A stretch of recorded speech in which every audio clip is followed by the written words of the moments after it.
नमस्कार दोस्तों यदि आप भी भारत और ऑस्ट्रेलिया के बीच खेली जा रही 5 मैचों की टेस्ट इस सीरीज के तीसरे टेस्ट मुकाबले के पहले दिन का खेल देखकर खुश हुए हैं तो हमारी इस वीडियो का एक लाइक जरूर कीजिएगा।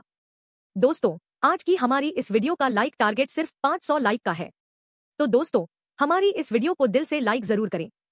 दोस्तों, जैसा कि आप सभी जानते ही हैं कि फिलहाल अभी भारत और ऑस्ट्रेलिया के बीच 5 मैचों की टेस्ट सीरीज खेली जा रही है, जिसका पहला मुकाबला भारतीय टीम ने जीता, लेकिन वहीं दूसरे टेस्ट मैच में टीम इंडिया को 10 विकेट से हार का सामना करना पड़ा और अब तीसरा टेस्ट मुकाबला आज से शुरू हो चुका है, जिसमें तीसरे टेस्ट मुकाबले के पहले दिन भारतीय टीम ने ऐसा कमाल कर दिखाया जिसकी कल्पना कभी ऑस्ट्रेलिया की टीम ने नहीं की होगी। तो दोस्तों, बताने चाह रहे हैं आपको भारत और ऑस्ट्रेलिया के बीच खेले जा रहे हैं तीसरे टेस्ट मुकाबले के पहले दिन का पूरा रोमांचक हाईलाइट। उससे पहले यदि आपने अभी तक हमारे चैनल को सब्सक्राइब नहीं किया है तो सब्सक्राइब जरूर करें। दोस्तों, भारत और ऑस्ट्रेलिया के बीच 5 मैचों की टेस्ट सीरीज का तीसरा टेस्ट मुकाबला ब्रिस्बेन गाबा के मैदान में खेला जा रहा है, जहां टॉस के लिए सिक्का उछाला गया तो टॉस ऑस्ट्रेलिया के कप्तान पैट कमिंस ने जीता और टॉस जीतकर पहले गेंदबाजी करने का फैसला किया और मेहमान भारतीय टीम को पहले बल्लेबाजी करने के लिए आमंत्रित किया था। जहां भारतीय टीम की तरफ से आज पारी की शुरुआत यशस्वी जायसवाल के साथ केएल राहुल ने की, जहां इस मुकाबले में इन दोनों ने ही बल्लेबाजों के कंधों पर अपनी टीम को एक बेहतरीन विस्फोटक ओपनिंग शुरुआत दिलाने की बहुत ही बड़ी जिम्मेदारी थी, जहां इन दोनों ने बल्लेबाजों ने इसे बखूबी निभाकर दिखाया। जहां मुकाबले की शुरुआत में केएल राहुल ने पहले ओवर में 2 शानदार चौके और एक बेहतरीन गविन चुंबी छक्का जड़ टीम इंडिया के लिए बेहतरीन शुरुआत करी। कनॉइस और केएल राहुल ने अपना इंटेंट साफ जाहिर कर बता दिया कि वो आज रुकने वाले नहीं है। तो वहीं यशस्वी जायसवाल भी पीछे नहीं रहे और दूसरे ओवर में उन्होंने भी एक चौका और एक शानदार छक्का ठोक डाला। भारतीय टीम की ये जोड़ी विस्फोटक अंदाज में बल्लेबाजी कर रही थी, जहां जायसवाल और केएल राहुल की बल्लेबाजी देखकर ऑस्ट्रेलिया के गेंदबाज और कप्तान के पसीने छूटने लगे थे। ऑस्ट्रेलिया के गेंदबाज को कुछ भी समझ में नहीं आ रहा था कि राहुल और जायसवाल को कैसे आउट किया जाए, जहां ये दोनों ही किसी को भी नहीं छोड़ते हुए आसानी से बड़े शॉट खेल रहे थे और ऐसे ही तूफानी बल्लेबाजी करते हुए इन दोनों ने ही बल्लेबाजों ने 7 ओवर में ही अर्धशतकीय साझेदारी करते हुए भारतीय टीम को 50 रनों के आंकड़ा पार करा दिया था। इन दोनों के द्वारा ऐसी बल्लेबाजी देखने को मिल रही थी जैसे आज T20 मैच खेला जा रहा हो। ऐसे ही 8वें ओवर में जोश हेजलवुड की पहली बॉल पर केएल राहुल ने एक और छक्का ठोक दिया, जिसके बाद तीसरी बॉल पर चौका ठोककर जोश हेजलवुड के होश उड़ा दिए गए और फिर केएल राहुल यही नहीं रुके, उन्होंने ओवर की आखिरी बॉल पर भी एक बेहतरीन छक्का ठोक ऑस्ट्रेलिया के खेमे में हड़कंप मचा दिया। केएल राहुल की तूफानी विस्फोटक बल्लेबाजी मैदान पर कोहराम मचा रही थी। वहीं दूसरी तरफ यशस्वी जायसवाल का बल्ला भी जमकर आग उगल रहा था और उन्होंने 10वें ओवर में मिशेल मार्श को आड़े हाथों लेते हुए इनके ओवर में 2 बेहतरीन छक्के और एक शानदार चौका लगाकर ऑस्ट्रेलिया को बैकफुट पर ला दिया था। ये दोनों ही टेस्ट मुकाबले को T20 की तरह खेल रहे थे और ताबड़तोड़ विस्फोटक अंदाज में ऑस्ट्रेलिया के गेंदबाजों की जमकर खुटाई कर रहे थे, जहां 13वें ओवर में 2 बेहतरीन छक्के ठोक करके केएल राहुल ने अपना विस्फोटक अर्धशतक सिर्फ 40 गेंदों में पूरा कर लिया था। साथ ही साथ उन्होंने भारतीय टीम को 100 का आंकड़ा भी पार करा दिया था। दूसरी तरफ यशस्वी जायसवाल भी अपने अर्धशतक के बेहद करीब पहुंच चुके थे और 13वें ओवर में नाथन लियोन को 2 तूफानी छक्का ठोककर यशस्वी जायसवाल ने भी अपने अर्धशतक को पूरा किया, जहां रोहित शर्मा कभी बल्ला रुकने का नाम नहीं ले रहा था और इन दोनों ने भारतीय टीम को बेहतरीन शुरुआत दिला दी थी और 16 ओवर में भारतीय टीम 120 रनों पर पहुंच चुकी थी, जिसके बाद मिशेल स्टार्क ने 16वें ओवर में भारतीय टीम को पहला झटका दिया और तूफानी बल्लेबाजी कर रही है।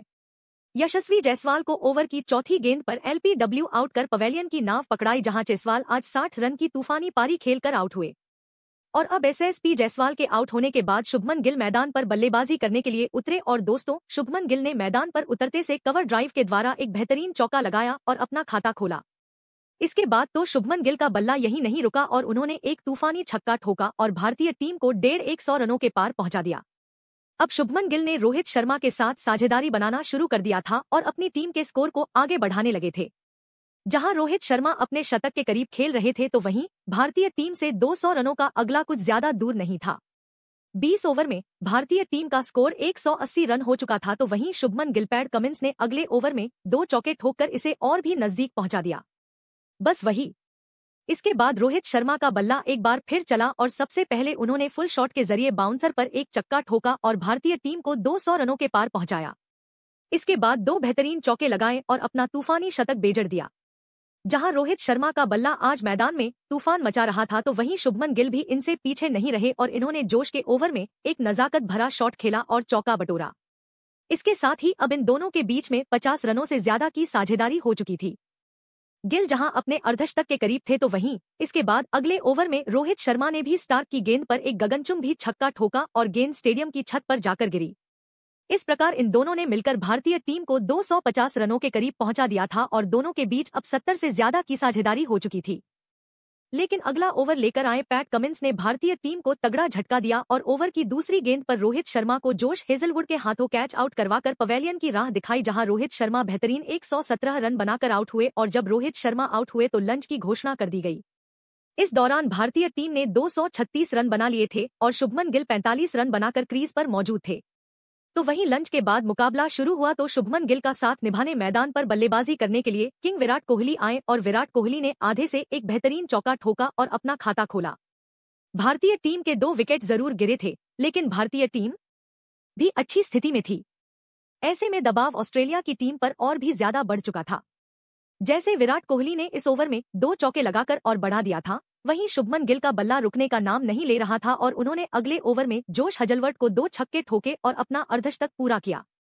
वहीं विराट कोहली भी शुभमन गिल का बेहतरीन साफ निभा रहे थे और अब इन दोनों के बीच शानदार साझेदारी तैयार होने लगी थी। पर शुभमन गिल को कमिंस ने बोल्ड कर पवेलियन की राह पकड़ाई और ऑस्ट्रेलिया की टीम ने राहत की सांस ली।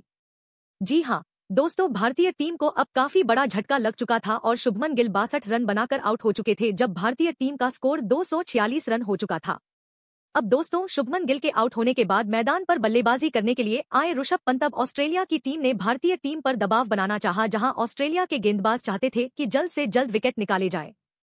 हालांकि ऋषभ पंत आज अलग ही मूड में नजर आ रहे थे और उन्होंने आते से ही ऑस्ट्रेलिया के गेंदबाजों पर कहर ढाना शुरू कर दिया और देखते ही देखते टेस्ट मैच को उन्होंने कप T20 बना दिया। पता ही नहीं चला, जहां नाथन लिया उनकी गेंद को बाउंड्री के बाहर चौके के लिए भेजकर पंत ने टीम के स्कोर को 250 रनों के पार पहुंचाया, तो दूसरी तरफ की कोहली का बल्ला रुकने का नाम नहीं ले रहा था। जहां अपनी घातक बल्लेबाजी से इस खिलाड़ी ने 50वें ओवर की तीसरी गेंद पर पैट कमिंस को शानदार चौका लगाते हुए सिर्फ 42 गेंदों में ही अपना अर्धशतक पूरा कर लिया था। उनके ऐसी बल्लेबाजी देखकर ऑस्ट्रेलिया की टीम के होश छोड़ चुके थे और उनके गेंदबाजों के पसीने छोड़ दिए थे। उन्हें समझ नहीं आ रहा था कि क्या किया जाए, क्योंकि इन दोनों ने तो अपने विस्फोटक बैटिंग से तहलका मचाकर रख दिया था। उनके अद्भुत बल्लेबाजी का लुत्फ पूरा स्टेडियम उठा रहा था। जहां नाथन लियोन को आड़े हाथों लेते हुए विराट कोहली ने शानदार चौका लगाया और टीम इंडिया को 300 रनों के पार पहुंचा दिया। इसके बाद मिशेल मार्श की ऋषभ पंत ने धज्जियां उड़ाकर रख दी। 4 ओवर की पहली गेंद पर पंत ने चौका लगाकर बेहतरीन स्वागत किया। इसके बाद तीसरी गेंद पर गगनचंबी छक्का लगाकर गेंद को मैदान के बाहर भेज दिया। पंत यही नहीं रुके और अंतिम गेंद पर भी उन्होंने एक शानदार चौका लगाया और अपना शानदार अर्धशतक पूरा किया। इसी के साथ ही इन दोनों ने दोनों के बीच 100 रनों से ज्यादा की साझेदारी भी पूरी हो चुकी थी, जिसके दम पर टीम इंडिया ने मुकाबले में जबरदस्त पकड़ बना ली थी। जहां 65 ओवर में टीम इंडिया 310 रन बना चुकी थी और टीम ब्रेक हो जाता है और फिर टीम ब्रेक के बाद एक बार फिर मुकाबला शुरू होता है, जहां दोनों बल्लेबाज एक बार फिर मैदान में उतरे और राधे से ही विराट कोहली ने जोश हेजलवुड को आड़े हाथों लिया और पहले तो लगातार 3 गेंदों पर 3 तूफानी छक्के ठोक डाले और इसके बाद एक शानदार चौका लगाया, जिसे देखकर पूरा स्टेडियम गूंज उठा। जिसके बाद ऋषभ पंत ने भी अपने हाथ खोले और बड़ा शॉट लगाना शुरू कर दिया। जहां इन दोनों की बल्लेबाजी देखते ही बन गई थी और इसके इन्होंने सबसे पहले भारतीय टीम को ऑस्ट्रेलिया के 328 रनों के पार पहुंचा और भारतीय टीम ने ऑस्ट्रेलिया के ऊपर लीड बनाना शुरू कर दिया था, जिसे देखकर सभी खुश थे। जहां ऑस्ट्रेलिया की टीम विकेट निकालने की हर संभव प्रयास कर रही थी, लेकिन विकेट निकालना इतना आसान नहीं था। जहां इस दौरान विराट कोहली ने शानदार चौका लगाया और अपना शतक पूरा किया, साथ ही भारतीय टीम को 350 रनों का आंकड़ा भी पार कराया। वहीं दूसरी तरफ से पंत ने भी अगले ओवर में 2 विकेट निकालकर बेहतरीन चौके ठोके और अगले ओवर में एक और चौका विराट कोहली के बल्ले से भी निकाला। हालांकि शतक ठोकने के बाद विराट कोहली ज्यादा देर तक टिक नहीं पाए, जहां पंत और विराट कोहली के बीच 132 रन से ज्यादा की साझेदारी हो चुकी थी, जिसे स्टाइल स्टार्क ने थोड़ा और अपनी टीम के लिए एक बड़ा विकेट हासिल किया और विराट कोहली 106 रन बनाकर अपना विकेट मिशेल स्टार्क को दे बैठे, जिसके चलते यहां टीम इंडिया को चौथा बड़ा झटका लगा। जिसके बाद के एल राहुल बल्लेबाजी के लिए मैदान पर उतरे और ऋषभ पंत का साथ निभाने लगे। दूसरी तरफ पंत बेहतरीन बल्लेबाजी कर रहे थे, जहां पंत ने बेहतरीन 2 छक्के ठोके, स्कोर को 400 के पार पहुंचाया। राहुल ने भी अब अपने हाथ खोल दिए थे, जहां इन दोनों खिलाड़ियों ने सोच लिया था कि आज के स्कोर को 450 रनों के पार पहुंचाया जाए और उन्होंने आने वाले सभी गेंदबाजों की कुटाई करनी शुरू कर दी। देखते ही देखते उन्होंने टीम के स्कोर को 450 रनों के पार पहुंचाया। इस प्रकार ऋषभ पंत और केएल राहुल ने मिलकर अंतिम 5 ओवर में 56 रन ठोक डाले और दिन का खेल खत्म होने तक भारतीय टीम ने स्कोर बोर्ड पर 461 रन लगा दिए थे, जहां पर 82 रन बनाकर तो वहीं राहुल 38 रन बनाकर क्रीज पर जमे हुए थे, जिसके साथ ही भारतीय टीम ने ऑस्ट्रेलिया के ऊपर 133 रनों की लीड बना ली थी।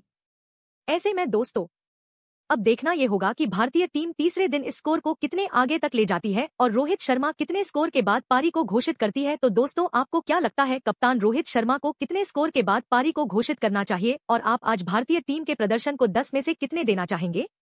कमेंट बॉक्स में हमें अपनी राय जरूर बताएं और ऐसे चैनल को सब्सक्राइब जरूर करें। धन्यवाद।